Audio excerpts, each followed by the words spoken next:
At least 80 Iraqi warplanes flown to safety in Iran. Another Scud attack on Israel. Report no injuries.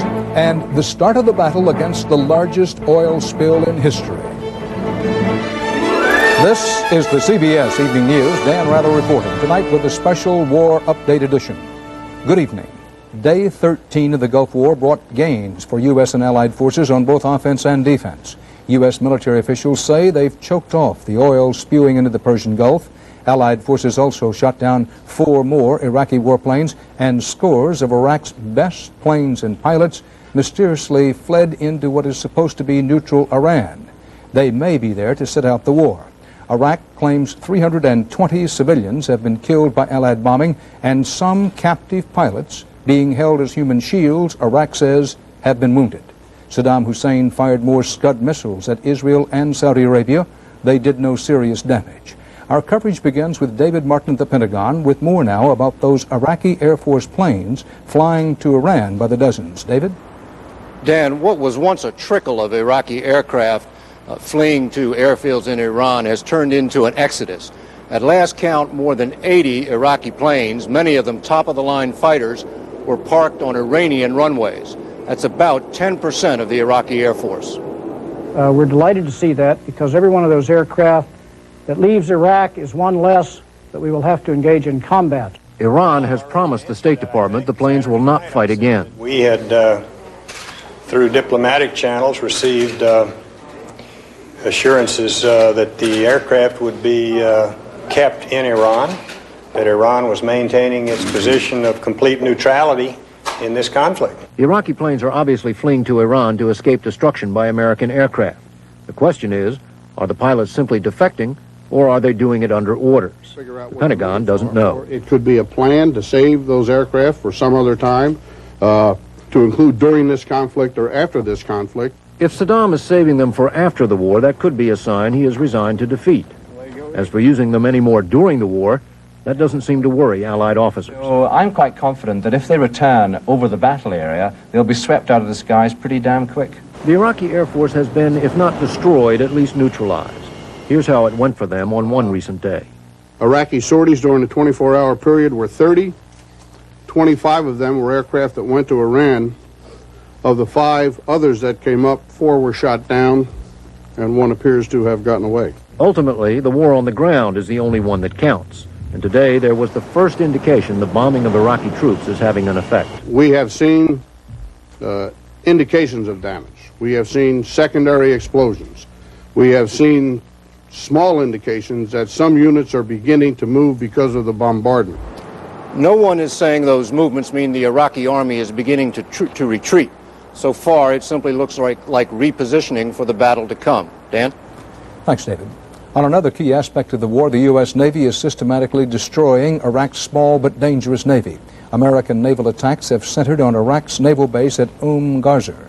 Navy A-6 attack aircraft have borne most of the burden. Chief targets, German-made Exocet missile boats and Chinese-manufactured Silkworm anti-ship missiles.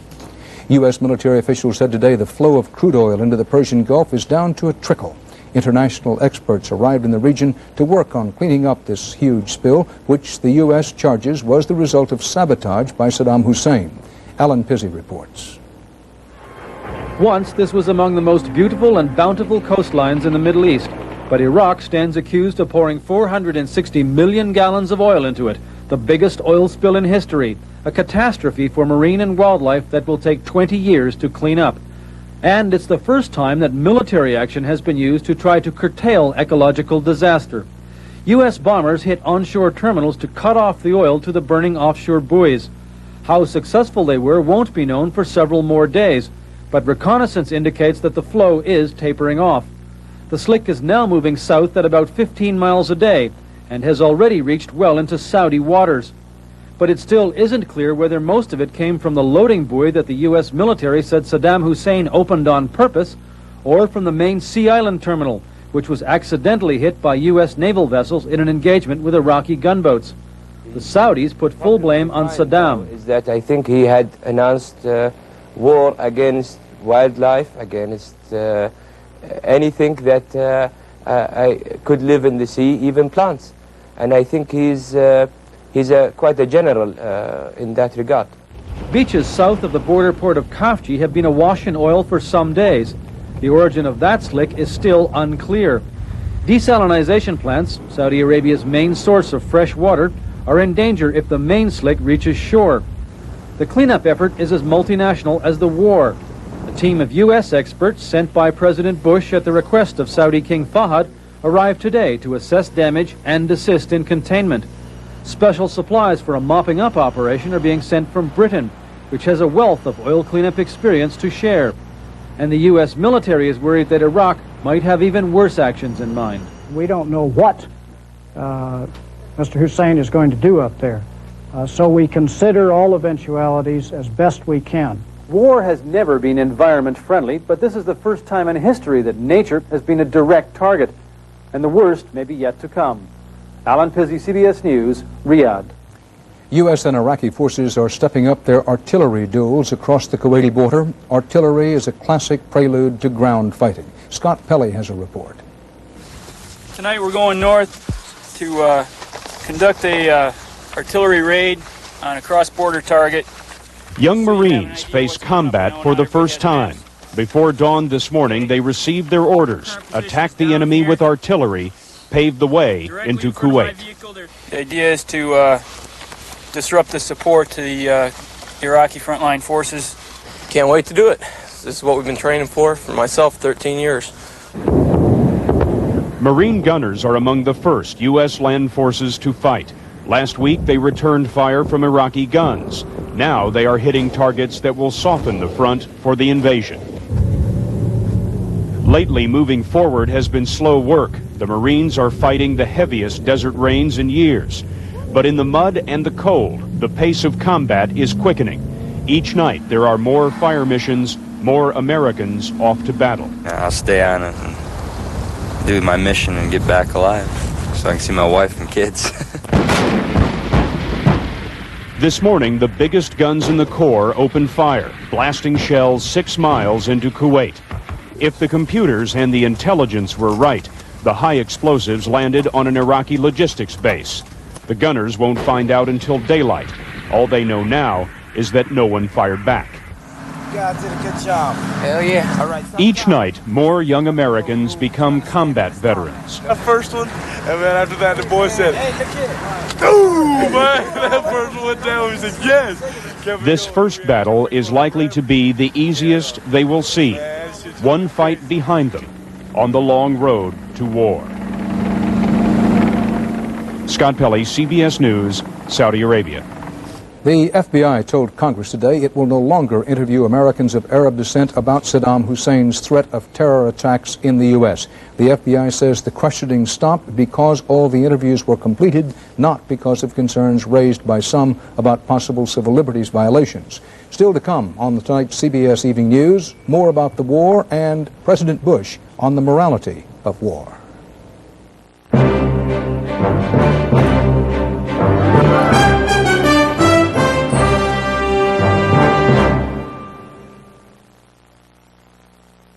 A cold always starts small. A stuffy nose, a little sneeze. But before you know it, your cold is full grown. That's when you need Dimetap, the grown-up medicine. If it was any stronger, you'd need a prescription. Maximum strength Dimetap Extend tabs work for 12 full hours. It's the way to relieve the congestion and sneezing of a full-grown cold. Dimetap, relief for the full-grown cold.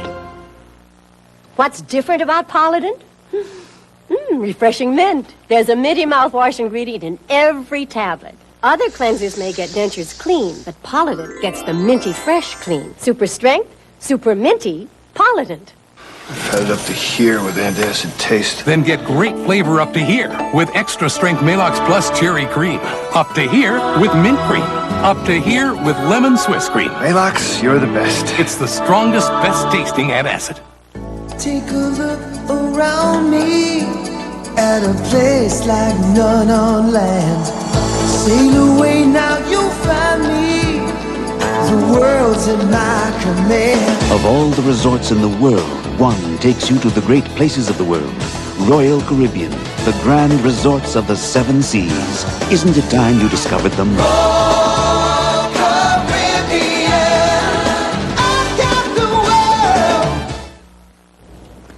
President Bush has been talking about the morality of war as he sees it. His latest public comments about the war today seemed aimed not only at U.S. public opinion, but at public opinion in Arab countries as well. White House correspondent Wyatt Andrews has our report on that.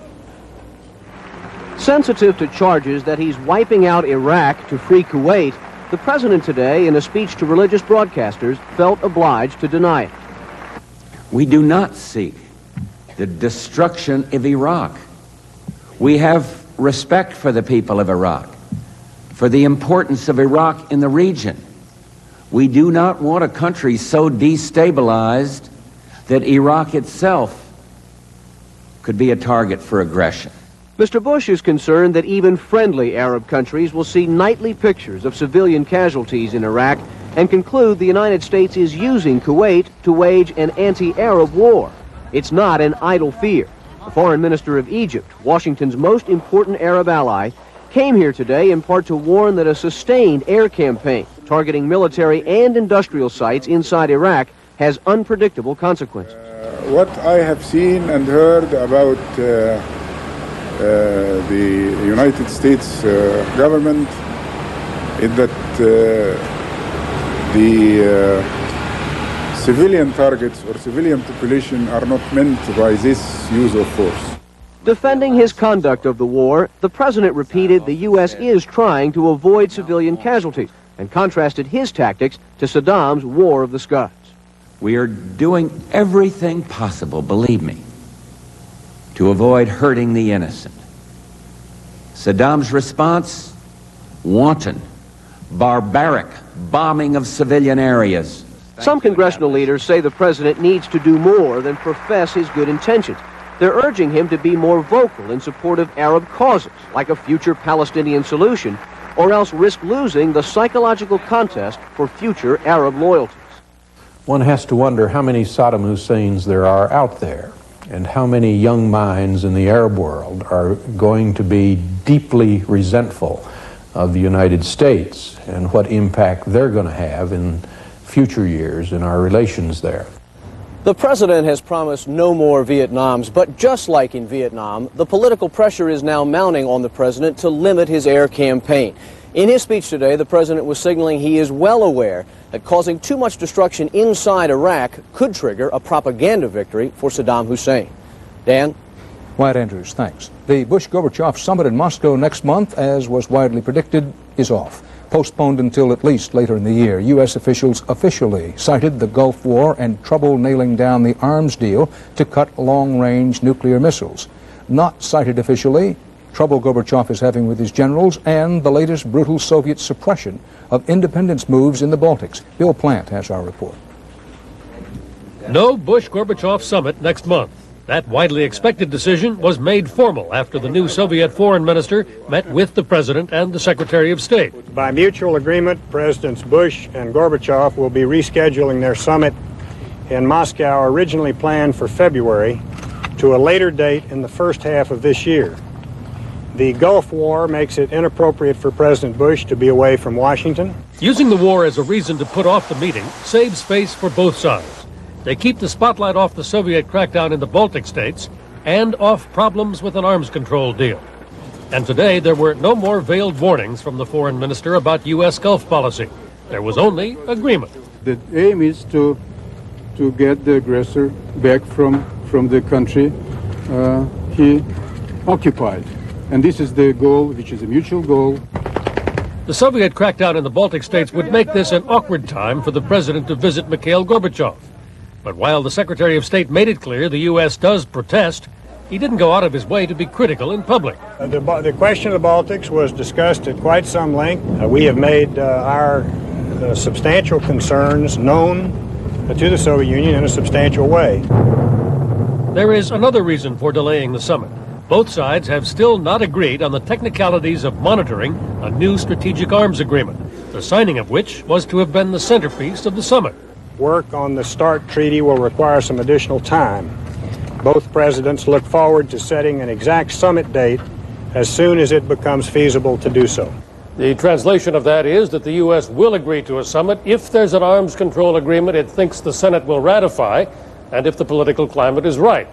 The administration does seem willing in the meantime to do no more than pay lip service to the independence of the Baltics, provided that the Soviet Union continues to support Washington in the Gulf. Dan? Bill, thanks. Are there real arm control problems, or is this to give Gorbachev cover for what he's doing in the Baltics? There are some real problems with verification, Dan, but tomorrow Secretary Baker and the Soviet Foreign Minister, Mr. Beshmertnik, are going to sit down and try to work them out. The reason? There is nothing that George Bush wants more right now than an arms control agreement on those long-range missiles while Mikhail Gorbachev is still in power. Bill Plant of the State Department. Coming up next on the CBS Evening News, Israel and the Scuds aimed at civilian targets.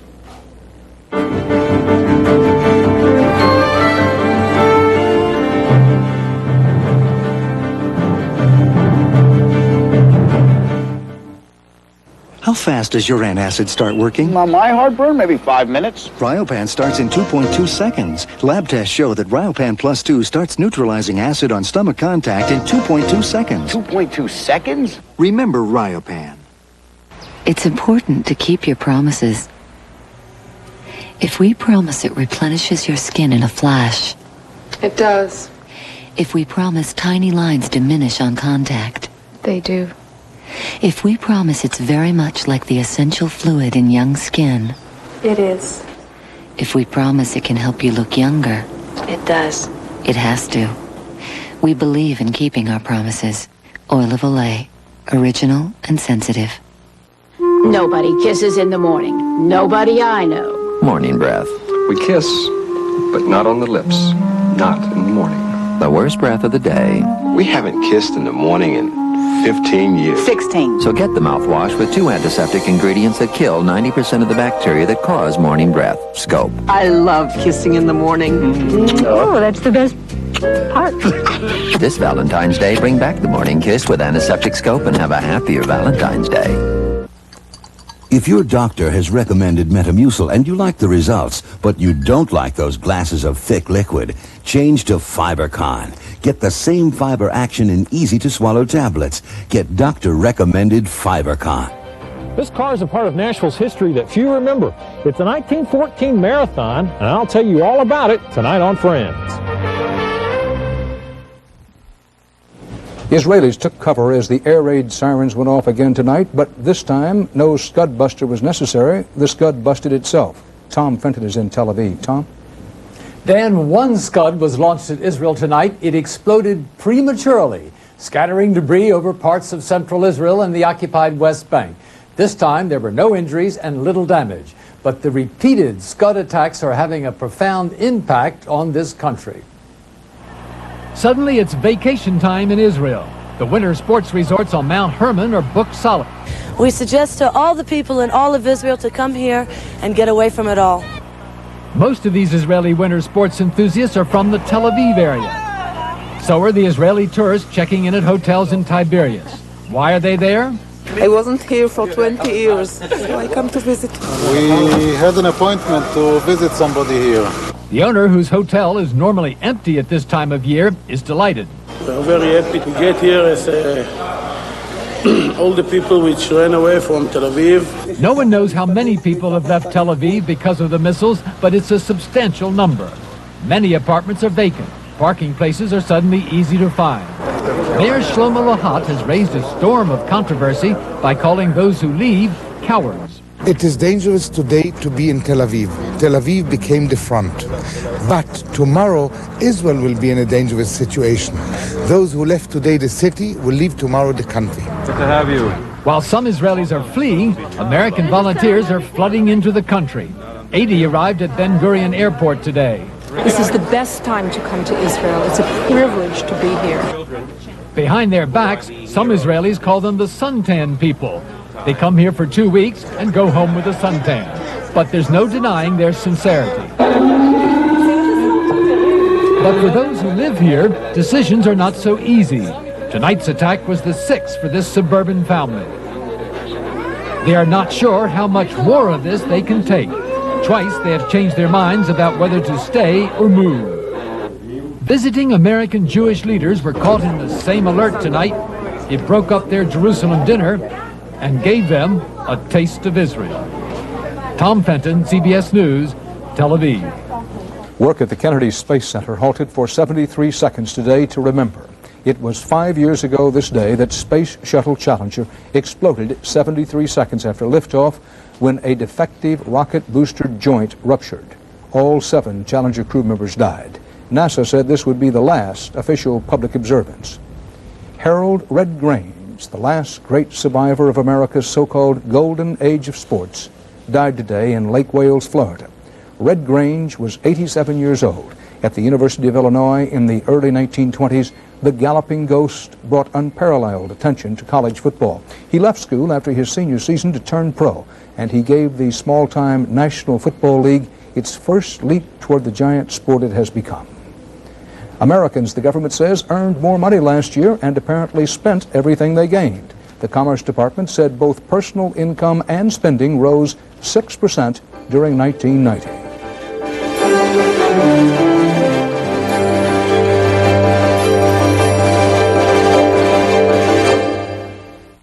You just couldn't resist eating the last of that crunchy, sweet, crackling oat bran. How do you avoid being blamed? Hey, Tiger. You never saw Daddy eat the crackling oat bran. Hiya, sweetie. You didn't eat all the crackling oat bran, did you? With the crunchy, sweet taste of Kellogg's crackling oat bran, an open box is an empty box. I have a headache. I have a bad headache. I can't think. I can't concentrate. I feel pain. Today, Michael Farbstein is trying extra-strength Tylenol gel caps. For pain like his, why take aspirin or ibuprofen when nothing works better than Tylenol gel caps? My headache is 100% gone. I feel great. I can think. I can concentrate. I can do what I have to do. Tylenol gel caps really did the job. Tylenol gel caps, only from Tylenol. For everyday pain, nothing works better. Everybody needs some money sometime. Everybody needs some cash sometime. If you need to send money fast, Hello, Tim. come to any of Western Union's 16,000 locations. Or to send money by phone, call 1-800-CALL-CASH. My heart just told me my sometime is now. Western Union, fastest way to send money. Part of Saddam Hussein's strategy today was to make himself available for an interview with the distinguished journalist Peter Arnett of CNN in Baghdad. Hussein said little new. He warned again that his missiles can carry nuclear, chemical, and biological warheads. What is Saddam Hussein's war strategy and how effective has it been? Mark Phillips has prepared a report on this. As the debate rages over the effectiveness of the aerial bombardment of Iraqi installations, nagging concerns are being expressed that if Saddam is not winning this war, he may not be losing it either. He may be just where he wants to be. We believe that Saddam Hussein believes that he may not have done too badly in the first round. After all, what he's trying to do is to sit it out. Saddam, the military analysts say, is doing what he promised to do, hoarding his resources for the mother of all battles he's promised. The Allied war doctrine may call for controlling the skies by knocking out the Iraqi Air Force and its defenses, but most of Baghdad's planes have either remained hidden or flown to sanctuary in Iran. And while the Allies have taken out sophisticated radar-guided defenses, the Iraqis instead have relied on primitive but effective anti-aircraft machine gun fire. You can do a brilliant job on a target system that in the end is not crucial to the other fellow's strategy. And his strategy for his Air Force may be very different than our strategy for his Air Force. The coalition has continually tried to knock out Iraqi Scud launchers and Saddam's communications network, but both systems seem better hidden or better protected than was thought. And while the Allies have pounded Iraq's well-trained and equipped Republican Guard units behind the front lines, they are spread out and well dug in and apparently surviving. I would certainly not be in a position this early in the game to say that we have really done severe damage to the Republican Guard. Nor does it seem that the Allies have yet severely damaged the extremely well-fortified front-line units, which would have to be pulverized before any ground attack. It's difficult to calculate battle damage on a tactical unit which is in the field, which is dug in. The experience of trench warfare does not augur well for the Allies. In World War I, elaborate fortified lines were subjected to seemingly unendurable artillery barrages for days. Yet when the attack finally came, defenders emerged from the rubble to fight back and inflict huge losses on the advancing enemy. War is frozen into a changeless pattern, defying the plans, the obsessions of the generals. This seems exactly the sort of war into which the Iraqis are trying to draw the Allies, one fought on their terms, one in which the Iraqis could use chemical weapons delivered in artillery shells. Of course, there will be heavy casualties on the Americans in the desert. This is our land. We know how to fight in it. We have the power to fight. And we hope that we will teach them a lesson. We humiliate them. For Saddam Hussein, outright military victory may well be impossible, but political victory is something else. For that, Saddam has to fight a long war exacting a great cost from the Allies. He's promised rivers of blood, and that's what he still seems intent on delivering. Mark Phillips, CBS News, Washington.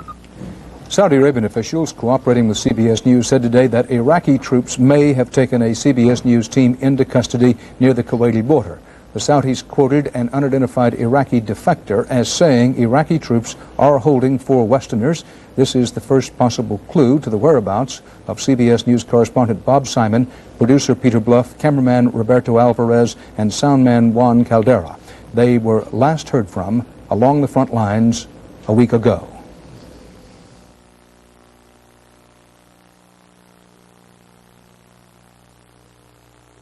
Ooh, I love the taste of crab delights from Lewis Kemp Crab Delights tonight.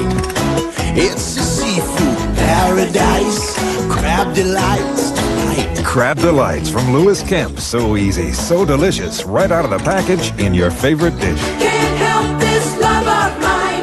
Now I have seafood anytime. Now you can enjoy the great taste of lobster tonight with Lobster Delights from Lewis Kemp.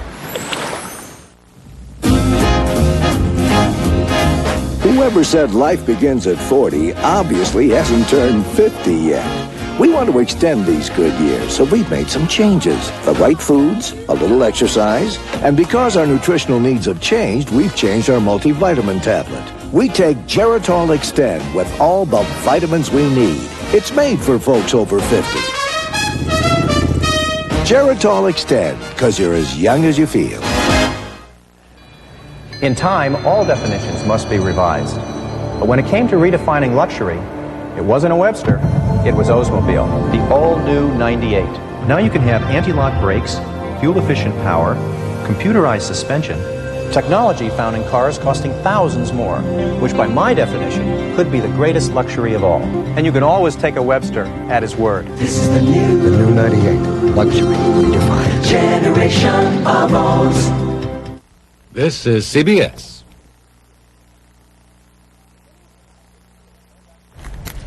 Good evening, I'm Vicki Yates. And I'm Chris Clark. Coming up next on News Channel 5, 6 o'clock report, the Gulf War is in its second week. How is the conflict affecting the economy here at home? What do new Americans think of the Gulf War? And auto manufacturing in Tennessee has a longer history than you think. We'll have those stories, plus questions about plans for Metro firefighters and a big week ahead for state lawmakers. The 6 o'clock report is next. Join us. We were obsessed for years about calories. Calories. Diane Carroll makes the healthy choice. I think we've all become much more educated. Counting calories is important, but really not as important as low cholesterol, low fat, low sodium. Delicious healthy choice entrees are made with lean meats, light sauces, 20 taste-tempting varieties to help you keep your heart healthy. And that's why I like this. That's why I like Healthy Choice. Listen to your heart. Make the healthy choice. Pennzoil. At home in America. Indy racing. Off-road racing. Drag racing. We've been driving a long time to get to this one. NASCAR USA.